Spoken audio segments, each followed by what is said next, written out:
World info set के मोदी दोस्तों अस्सलाम वालेकुम। उम्मीद करते हैं कि आप जहां पर भी होंगे हैरो आफियत से होंगे। आज हम हिस्ट्री के जिस पहलू के बारे में बात करने जा रहे हैं वो है शदाद की जन्नत। ये अपने वक्त का सबसे बड़ा बादशाह था और बहुत ही ज्यादा शान शौकत का मालिक था। इसने अपने दौर के सब बादशाहों को अपनी मुट्ठी में कर लिया था और सबको अपना फर्माबरदार बना लिया था। इसने जब अंबिया इकराम से जन्नत के मुतालिक सुना तो इसने दुनिया में ही जन्नत बनाने का इरादा कर लिया। इसने बहुत बड़ा शहर बनवाया जिसकी दीवारें सोने और चांदी की ईंटों की बनवाई थी। इसके अंदर मोती, हीरे और याकूत के सतून बनवाए गए और इसके फर्श भी ऐसे ही बनवाए गए जैसे कोई हीरे मोती जड़े हुए हों। इस महल के अंदर कंकड़ पत्थरों की जगह मोती, हीरे हर तरफ फैलाए गए थे। सोने चांदी की नहरें बनवाई गई और हर मौसम के दरख्त इसके अंदर लगाए गए थे जो इसकी जीनत और खूबसूरती को चार चांद लगा रहे थे। ये दरख्त इतने खूबसूरत थे कि हर तरफ इनका साया जा रहा था। इसने जो भी जन्नत के बारे में सुन रखा था कि जन्नत में ये भी होगा, ये भी होगा, इसने वो सब चीजें इसके अंदर रखवाई और अपने लिहाज से एक आलीशान जन्नत बनवा कर तैयार करवा ली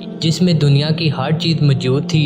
जब ये जन्नत बनकर तैयार होगी तो ये अपनी सल्तनत के लोगों के साथ इस तरफ रवाना हुआ। यहाँ तक कि जन्नत और इनके दरमियान चंद ही कदमों का फासला रह गया था। मगर इसी दौरान आसमान से एक दर्दनाक आवाज आई जिसको सुनकर सब हलाक हो गए और वो अपनी बनाई हुई जन्नत को देख भी ना सका। मोजिन नाजरीन, हजरत माविया के दौर में हजरत अब्दुल्ला बिन कालबा अपने गुमशुदा ऊंट को तलाश करते हुए सहराए अदन से जब गुजरे तो ये इस शहर में पहुंच गए। तमाम जीनत और आराइश देख कर वो दंग रह गए मगर इनको वहाँ और कोई नजर ना आया तो इन्होंने सोचा कि यहाँ पर रहने वाला कोई नहीं है और यहाँ पर कोई इंसान नहीं बसता। इन्होंने वहाँ से थोड़े से जवाहिरात सबूत के तौर पर ले आए। जब ये खबर अमीर माविया को मालूम हुई तो इन्होंने इनको तलब किया। इन्होंने हजरत अमीर माविया की बारगाह में हाजिर होकर सारा वाकया बयान कर दिया। हजरत अमीर माविया ने हजरत काबिल अहबार को बुलाया, इनसे दरियाफ्त किया कि वाकई दुनिया में ऐसी कोई जगह है जो जन्नत की मानंद हो और वाकई कोई ऐसा शहर मौजूद है।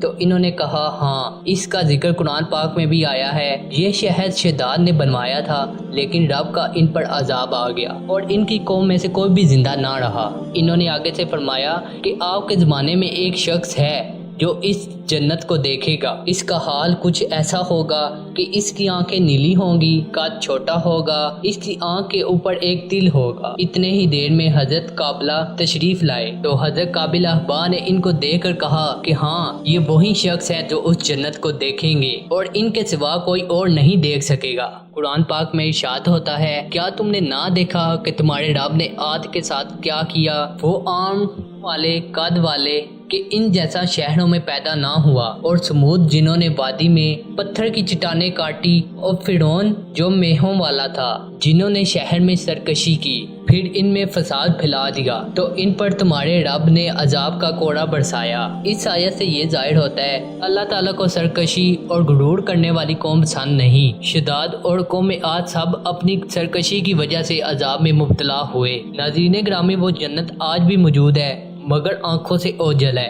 कोई भी उसे नहीं देख सकता। उम्मीद करते हैं कि आपको वीडियो अच्छी लगी होगी। आज के लिए इतना ही, मिलते हैं अगली वीडियो में। तब तक के लिए अपना ख्याल रखें और हमें दुआ में याद रखें। अल्लाह हाफिज।